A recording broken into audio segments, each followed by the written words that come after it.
Am sports live YouTube channel में आपका स्वागत है।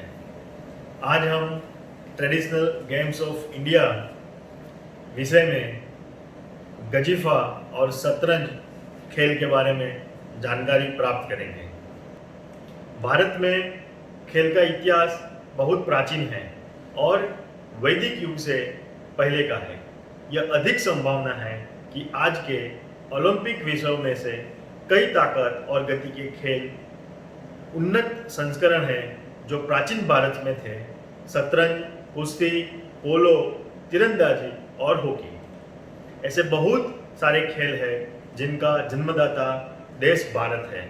लेकिन कम ये भारतीय ये जानते होंगे कि कौन कौन से खेल भारतीयों ने खोजे, लेकिन अंग्रेजों और अरबों के विजयी अभियान के बाद भारत के गौरवपूर्ण इतिहास को नष्ट किया गया और झूठे इतिहास को प्रचारित किया, क्योंकि उन्हें नया धर्म स्थापित करना था।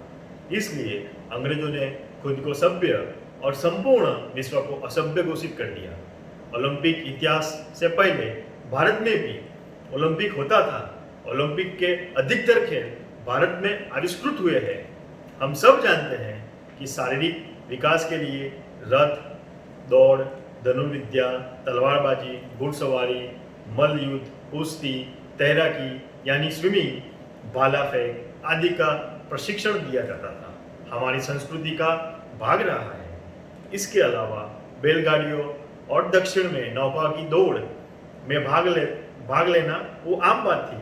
हड़प्पा तथा मोहनजोदड़ो के अवशेषों से पता चलता है कि ईसा से 2500 से 1550 वर्ष पूर्व सिंधु घाटी सभ्यता में कई प्रकार के अस्त्र शस्त्र और खेल के उपकरण प्रयोग किए जाते थे।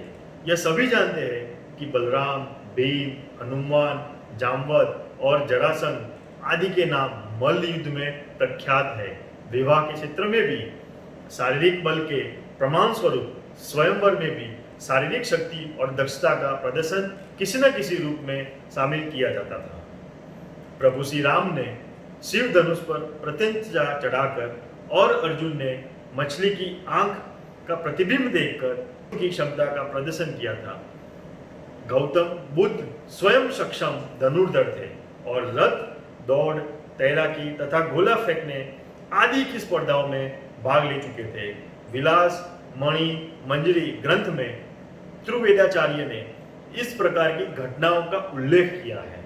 युद्ध कलाओं का विकास सबसे पहले भारत में किया गया और ये बौद्ध धर्म प्रचारकों द्वारा पूरे एशिया में फैलाई गई। हम सब जानते हैं योग कला का उद्भव भारत में हुआ और यह 5000 वर्ष से अधिक समय से मौजूद है। इसके अतिरिक्त जनजातियां भी जिम्नास्टिक जैसे प्रदर्शनकारी खेलों में पारंगत थी। बाजीगर चलते चलते सर्कस करते थे। उनके लिए बांस की सहायता से अपना शारीरिक संतुलन नियंत्रित करके रस्सों के ऊपर चलना साधारण सी बात है और वे आजकल भी ऐसा ही करते हैं। केवल हाथों के बल पर चलना फिरना, बांस की सहायता से ऊंची छलांग लगाना यानी हाई जंप आदि के आधुनिक खेल वे बिना किसी सुरक्षा के दिखा सकते हैं। आइए हम आज के फर्स्ट सेशन में शतरंज और ताश के खेल के बारे में जानते हैं। शतरंज दुनिया में शतरंज को दिमाग वालों का खेल माना जाता है। आपको यह जानकर आश्चर्य होगा कि शतरंज का आविष्कार रावण की पत्नी मंदोदरी ने सबसे पहले किया था। पौराणिक शास्त्रों के अनुसार इस खेल का आविष्कार लंका के राजा रावण की रानी मंदोदरी ने इस उद्देश्य से किया कि उसका पति रावण अपना सारा समय युद्ध में व्यतीत न कर सके। एक पौराणिक मत यह भी है कि रावण के पुत्र मेघनाथ की पत्नी ने इस खेल का प्रारंभ किया था। अमरकोश के अनुसार इसका प्राचीन नाम चतुरंगिनी था, जिसका अर्थ 4 अंगों वाली सेना था। गुप्त काल में इस खेल का बहुत प्रचलन था। पहले इस खेल का नाम चतुरंग था, लेकिन 6ठी शताब्दी में फारसियों के प्रभाव के चलते इसे शतरंज कहा जाने लगा। यह खेल ईरानियों के माध्यम से यूरोप में पहुंचा तो इसे चेस कहलाने लगा। 6ठी शताब्दी में यह खेल महाराजा अन्नुश्रवण के समय भारत से ईरान में लोकप्रिय हुआ। तब इसे चतुरांग, चतुरांग और फिर कालांतर में अरबी भाषा में शतरंज कहा जाने लगा। साथ ही सती में सुबतु रचित वासदत्ता नामक संस्कृत ग्रंथ में भी इसका उल्लेख मिलता है। बाण भट्ट रचित हर्ष चरित्र में भी चतुरंग नाम से इस खेल का उल्लेख किया गया है। क्या हम जानते हैं कि आज जो हम ताश खेलते हैं उसका उद्भव गजिफा खेल से हुआ? मुझे पूर्ण विश्वास है आपको ये जानकारी बहुत ही पसंद आएगी। सामान्यतः ताश जैसे इस खेल का भी धार्मिक और नैतिक महत्व था। ताश की तरह के पत्ते गोलाकार शक्ल के होते थे। उन पर लाख के माध्यम से या किसी अन्य पदार्थ से चित्र बने होते थे। गरीब लोग कागज या कंजी लगे कड़क कपड़े के कार्ड भी प्रयोग करते थे। सामर्थ्यवान लोग हाथी दांत, कछुए की हड्डी अथवा सिप के कार्ड प्रयोग करते थे। उस समय एक खेल में लगभग 12 कार्ड होते थे जिन पर पौराणिक चित्र बने होते थे।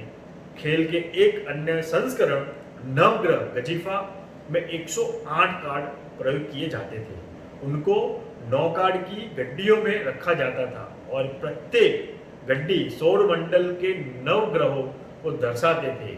यही गजिफा बाद में बन गया ताश का खेल। इस खेल में पहले राजा रानी होते थे, बाद में मुगल काल में बेगम बादशाह होने लगे और अंग्रेज काल में क्वीन और किंग होने लगे। जिस देश में भी ताश पहुंचा उसे उस देश के रंग में डाला गया। ताश के पत्तों के बारे में कई कहानियां प्रचलित है। भारत में ज्योतिष ताश के पत्तों से लोगों की भविष्य भी बताते थे और आज भी बताते हैं। ताश में कई तरह के जादू भी बताए जाते हैं।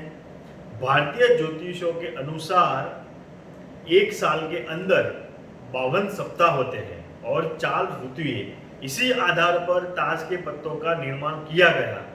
52 सप्ताह को यदि 4 भागों में विभाजित किया जाए तो एक भाग में 13 दिन आएंगे। भारतीय मान्यता के अनुसार एक भाग में धर्म, दूसरे में अर्थ, तीसरे में काम और चौथे में मोक्ष। ताश के पत्तों के भी 4 प्रकार होते हैं: लाल पान, काला पान, लाल चिड़ी और काली चिड़ी। अंत में एक जोकर, पहला बादशाह, दूसरा बेगम, तीसरा इक्का और चौथा गुलाम। ये जिंदगी के 4 रंग हैं। यदि गुलाम को 11, बेगम को 12, बादशाह को 13 और जोकर को 1 माना जाए तो अंकित चिन्हों का योग 365 के बराबर होता है।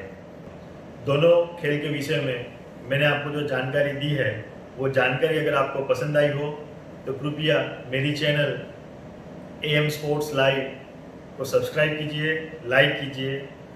वैसे ही और वीडियो आपको इस चैनल में देखने को मिलेंगे।